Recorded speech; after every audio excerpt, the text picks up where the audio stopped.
Vietnam War. Intambara yatangiye mu mwaka w'igihumbi kimwe magana cyenda mirongo itanu na gatanu nyuma y'aho igihugu cya Vietnam gishyizwe ku gitutu n'igihugu cy'Ubufaransa. Vietnam yahise icikamo ibice bibiri, Vietnam y'amajyepfo na Vietnam y'amajyaruguru. Vietnam y'amajyaruguru yari iyobowe n'abakomunisiti Ho Chi Minh, naho Vietnam y'amajyepfo ifashwa na Leta Zunze Ubumwe za Amerika. Ibi byatangije intambara ndende izwi ku izina rya Vietnam War. Murakaza neza, muhawe ikaze mu nkuru zicukumbuye nk'izi. Yari igamije guhuza igihugu cyose ubutegetsi bumwe. Mu ntangiriro z'umwaka w'igihumbi kimwe magana cyenda mirongo itanu na gatanu intambara yatangiye, ariko itangira hagati yabo Vietnam y'amajyepfo na Vietnam y'amajyaruguru barimo basubiranamo. Mu myaka yakurikiyeho Amerika yatangiye kubyinjiramo cyane mu rwego rwo gushyigikira Vietnam y'amajyepfo, mu gihe ubumwe bw'Abasoviyete n'Abashinwa bafashaga Vietnam y'amajyaruguru. Mu myaka yakurikiyeho hapfuye amamiliyoni menshi y'abasivile n'abasirikare, igihugu gitangira kwangirika, imijyi irasenywa n'abaturage batangira kujya mu bindi bihugu.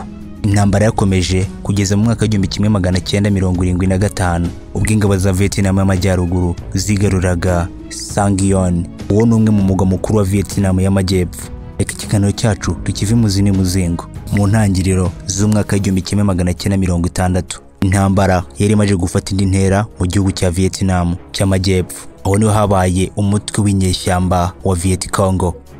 Uwo mutwe wari ushyigikiwe na Vietnam y'amajyaruguru.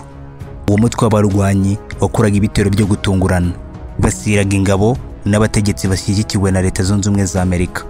Amerika icyo gihe yahise ikubitwa n'ubwoba bwo kubona gukwirakwira komunisme muri Aziya. Amerika nibwo yatangiye gufata icyemezo gikomeye cyo kohereza abasirikare bayo mu ntambara. Mu mwaka w'igihumbi kimwe magana cyenda mirongo itandatu na rimwe perezida wa Leta Zunze Ubumwe za Amerika wari uriho icyo gihe John F. Kennedy yatangiye kohereza abaryanama b'intambara n'ibikoresho bya gisirikare. Ariko nyuma yaho gatoya ibintu byahindutse nk'ibikomeye. Mu mwaka w'igihumbi kimwe magana cyenda mirongo itandatu na gatatu perezida wa Vietnam y'amajyepfo Dien Diem yishwe ku ihirikwa ry'ubutegetsi, bituma igihugu kirushaho kurya mu kavuyo. Nyuma yaho mu mwaka w'igihumbi kimwe magana cyenda mirongo itandatu na kane Tonic Gulf Accident, Amerika yavugaga yuko amato yabo yatewe n'ingabo za Vietnam y'amajyaruguru mu nyanja ya Tonic. Ibyo nibyo byabaye impamvu yo gutangiza intambara ku mugaragaro. Mu mwaka w'igihumbi kimwe magana cyenda mirongo itandatu na gatanu Lyndon B. Johnson nibwo yatangiye ibitero bya mbere by'indege muri Vietnam, Operation Loading Thunder. Ibyo babikoreye ku butaka bwa Vietnam y'amajyaruguru. Ingabo z'Abanyamerika ziba zitangiye kugera ku butaka bwa Vietnam ku bwinshi. Icyo gihe intambara yatangiye gufata indi ntera hagati ya Leta Zunze Ubumwe za Amerika na Vietnam y'amajyaruguru. Mu mezi make gusa ibihumbi by'abasirikare b'Abanyamerika bari bamaze kugera muri Vietnam ku bwinshi. Igihugu cya Vietnam gitangira kotswa umuriro w'Abanyamerika. Mu mwaka w'igihumbi kimwe magana cyenda mirongo itandatu kugeza mu mwaka w'igihumbi kimwe magana cyenda mirongo itandatu na gatanu intambara ya Vietnam yabaye ndende, tera ubwoba abantu benshi ndetse n'isi yose. Amerika yatinyaga yuko komunisme yakwira ku isi hose. Icyo gihe nibwo Amerika yatangiye kohereza ingabo zayo ku rugamba. Mu mwaka w'igihumbi kimwe magana cyenda mirongo itandatu na gatanu intambara yari ikomeye kurusha uko byari byitezwe. Ingabo z'Abanyamerika zari zimaze kugera ku bihumbi n'ibihumbi n'indege za gisirikare zitagira ingano zateraga ibisasu ku butaka bwa Vietnam y'amajyaruguru. Ibyo bisasu babirekuraga buri munsi mu mijyi, mu mashyamba no mu misozi ya za Viet Congo no ku ngabo za Vietnam y'amajyaruguru. Amashyamba ya Vietnam yari yuzuyemo imitego myinshi n'ibisasu. Bari abaturage baba bagwanyi, maze igihugu gihita kiba ubuhangange bw'intambara. Naho mu mwaka w'igihumbi kimwe magana cyenda mirongo itandatu n'umunani habaye igitero cy'ubuhanga cyatangijwe na Viet Congo ku munsi mukuru wa Tete ku mwaka mushya wa Vietnam. Icyo gitero cyaratunguranye cyane. Icyo gihe ntabwo ingabo za Amerika zari zakageze ku ntsinzi nk'uko abantu babitekerezaga ko ingabo za Leta Zunze Ubumwe zizatsindiye intambara, ariko siko byagenze.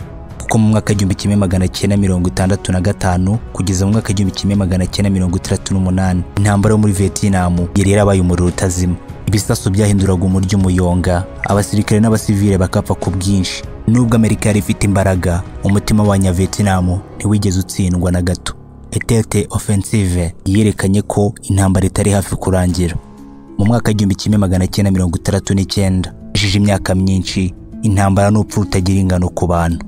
Amerika yatangiye kumva uburemere bw'iyo ntambara yari iri kubera muri Vietnam.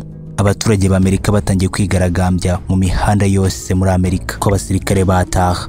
Ibyo byatumye perezida mushya wa Leta Zunze Ubumwe za Amerika Richard Jackson yashyizeho gahunda Vietnam as a Nation igamije gushyira intambara mu maboko y'Abanya-Vietnam b'Amajyepfo. Amerika ikajya igenda isohora ingabo zayo gahoro gahoro muri Vietnam. Ariko muri icyo gihe intambara ikomeje kurimbanya hagati mu mashyamba ya Vietnam. Ubufaransa icyo gihe hatangiye ibiganiro by'amahoro hagati y'abahagarariye Amerika na Vietnam y'Amajyaruguru na Vietnam y'Amajyepfo n'umutwe wa Viet Cong. Ariko ibyo biganiro ntibyahise bitanga umusaruro ku ntambara yari rukuba. Intambara yakomeje iraba, Amerika nayo ikomeza gutera ibisasu biremereye mu majyaruguru ya Vietnam no mu gihugu cy'igituranyi cya Cambodia, hari mu rwego rwo gukurayo abagwanyi ba Viet Cong. Ariko imyaka yagiye ishira, uburakari bw'Abanyamerika bwagendaga bwiyongera bitewe n'abasirikare b'Abanyamerika bahaburiraga ubuzima.